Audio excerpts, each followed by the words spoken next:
Ang atong tunan ani nga video, ang kasiguruhan sa kaluwasan. Tinuod nga si Kristo ana sa imong kasing-kasing. Pinaagi sa imong pagtuo kaniya nga siya namatay sa krus aron pagbayad sa imong mga sala. Hinulusol ka nga kinasing-kasing midawat kaniya. Isip Ginoo manluluwas sa imong kinabuhi. Pinaagi sa pag-ampo. Ikaw karon nahibalik na ang pagkabalaan o pagkamatarong nga gibuhat sa Dios sama siyang dagway. Napasig-uli na ka sa Dios. Pinaagi sa imong pagtuo sa dugo siyang anak dito sa krus. Aniya ang mga saad sa Dios alang kanimo. Sa Juan 1:12, apan kadtong midawat ug misalig kaniya, kiyatagan niya sa katungod nga mahimong mga anak sa Dios. Ikaw karon nahimo ng anak sa Dios. Kay kinasing-kasing ka nga midawat kang Ginoong Kristo pinagi sa pag-ampo kaniya. Ikaw nahimo ng anak sa Dios. Ang imong pagkaanak sa Dios mo makapalangit nimo. Dili ang imong relihiyon, dili ang imong mga maimbinuhatan, kundi pinaagi sa imong pagtuo ug pagdawat, pagsalig sa bugtong anak sa Dios sa iyang kamatayon nga mo'y nakaluwas nimo. Ikaw karon kay na anak na ka sa Dios, may katungod ka nga mapuyo sa balay sa imong amahan.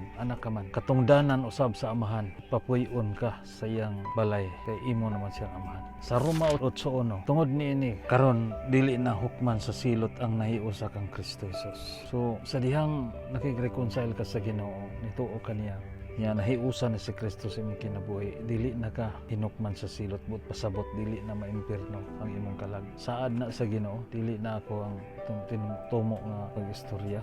Apan daghang mga tao ron nga moingon yapon nga adi ta siguro kay buhi pa man ta, makasala pa man ta. Tinuod kay na pa man tay kinaiyas pagpakasalaan ni atong lawas. Pan pinaagi sa saad sa Ginoo, makasiguro ta sa atong kaluwasan. Mientras buhi pa ta aning kalibutan ng atong duna pa tay kinaiya sa pagpakasala nga atong nasunod sa atong mga katigulangan nga mo si Adan ug si Eva nga magisinupakon. Oy nasunod na to ang kinaiya nila nga magisinupakon. Muna nga bisag unsaon mo buhat og maayo dili gi ka maka-perfect, makasala gi ka. Pero kung nahiusa si Kristo sa imong kinabuhi, dili na ka makapadayon sa pagpakasala. Kay ang balang espiritu nga gipatik sa Ginoo diha nimo, munay mo convictar nimo kung duna kay mabuhat nga dili makapahimaya sa Ginoo. Lahi na sa mga tawo nga wala pa mahiusa kang Kristo kay unsay iyang mahuna-hunaan, unsay iyang buhaton nga bisan dili makapahimaya sa Ginoo, walay mo convictar niya, padayono niya diyang gibuhat. Ngon ana kun ang tawo nga nahiusa kang Kristo, dili na ka pakapadayon sa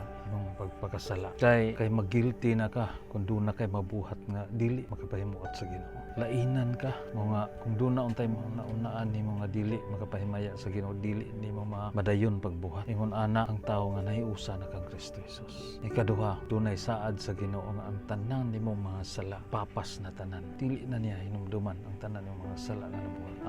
Hebrew 10:10. Tungod kay gituman ni Kristo ang buot ipabuhat sa Dios kaniya, nahinluan kitang tanan sa sala. Pinaagi sa usa ka paghalad siyang kaugalingong lawas sa makausa lamang ug alang sa tanang panahon. Gituman ni Ginoong Kristo ang buot ipabuhat sa Dios nga pinaagi sa dugo ni Ginoong Kristo nga siya ang iyang kamatayon dito sa krus mo'y makapahinlo sa tanan natong mga kasalanan. Iyang dugo nga iyang giula dito sa krus makapahinlo sa tanan natong mga kasalanan, tanang tao nga makig-reconcile sa Ginoo. Hinumdumin ninyo nga ang katong kamatayon ni Ginoong Kristo dito sa krus, ang iyang dugo nga iyang giula dito sa krus alang kanatong tanan, pero dili ang tanan maluwas. Nga naman ang maluwas lamang ato katong kinasing-kasing lagi nga mituo kaniya, naghinulsol siya ang masala ug midawat niya isip Ginoo maluluwas siyang kinabuhi.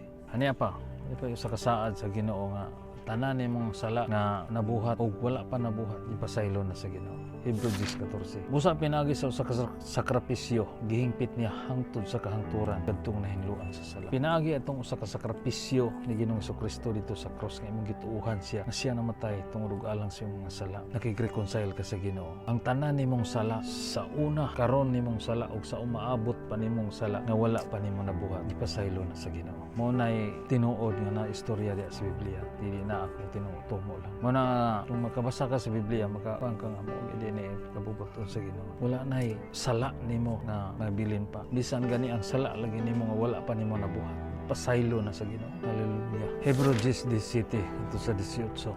Umingon siya, dili ko na hinumduman ang ilang mga sala ug daotang mga buhat. Human kini mapasaylo. Wala na kinahanglan. Wala na kinahanglan na ang halad aron pagwagtang sa mga sala. Dili na niya hinumduman ang tanan ng mga sala ng mga buhat. human kini mapasaylo, human ni adto nakig-reconcile ka sa Ginoo. Pinaagi adtong usa ka sakripisyo sa iyong bugtong anak nga si Ginoong Jesucristo. Papastanan ang imong sala nga bisan ang sala nimo wala pa nimo nabuhat. Ipapas na to sa Ginoo. Wala, sigurado na ang imong kaluwasan. O di ba iyang giingon di sa Juan 10:28, nag-ingon si Ginoong Hesus, naghatag ako kanila kinabuhing dayon, ug dili na gyud sila mga matay, ug walay makaagaw kanila gikan kanako. So sa diyang nakig-reconcile ka sa Ginoo, nangayo ka nituo kang kang Kristo, midawat kaniya isip Ginoong maluluwas mo kinabuhi. Nagisanulsol ka sa mga sala, diha ka giyatagan og kinabuhing walay katapusan. Unsa iyang isaad?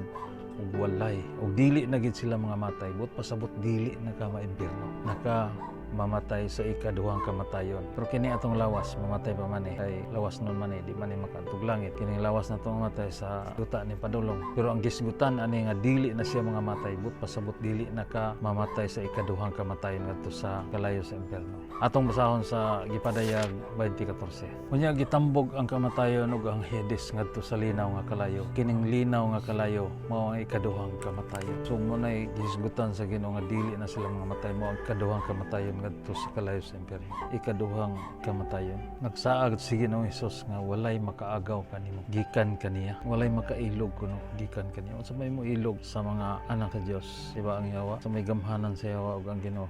Ang Ginoo, so ingon ang Ginoo, walay makailog kanimo, walay makaagaw kanimo gikan kanako. Niya sa 29 nag-ingon, ang akong amahan nga maoy naghatag kanila nga ri kanako, labaw sa tanan ug walay makaagaw kanila gikan sa akong amahan. Subot pasabot gikuptan ka sa anak nga Ginoong Jesucristo, ingon siya nga walay makaagaw kanila gikan kanako.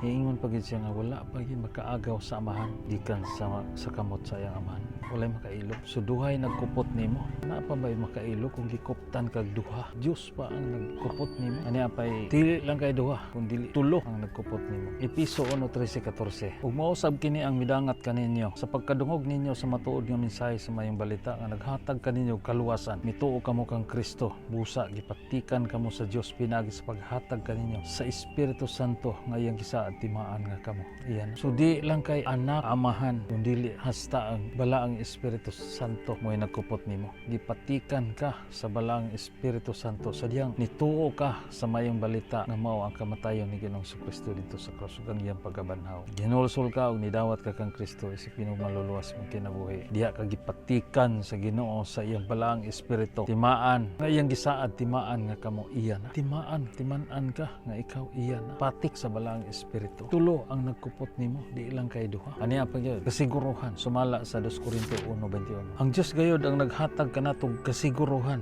diha kang Kristo. Ang Dios mao gayud ang nagpili kanato kung sa 22. Og gipatikan kita niya timaan nga kita iya na.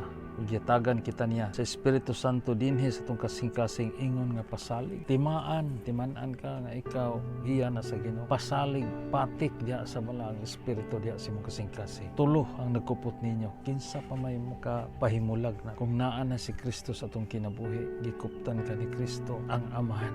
Gikuptan ka sa Amahan ug ang balang Espiritu, gipatikan ka sa balang Espiritu. Muna nga ang tao nga naa na ang balang Espiritu diha kaniya, naiuli na siya, napasig-uli na siya sa Diyos. Kaya ang balaang Espiritu nga nagipatik niya diha nimo. Muna'y ang balaang Espiritu usa na siya sa Trinity nga diha naa na nimo. But pasabot nahimo na kang balaan ug matarong. Mao nang makatubang na ka dito sa Amahan nga balaan ug matarong ug walay sala siyang atubangan. Hinaot nga niyong nasabtan ang pulong sa Ginoo. God bless sa tanan.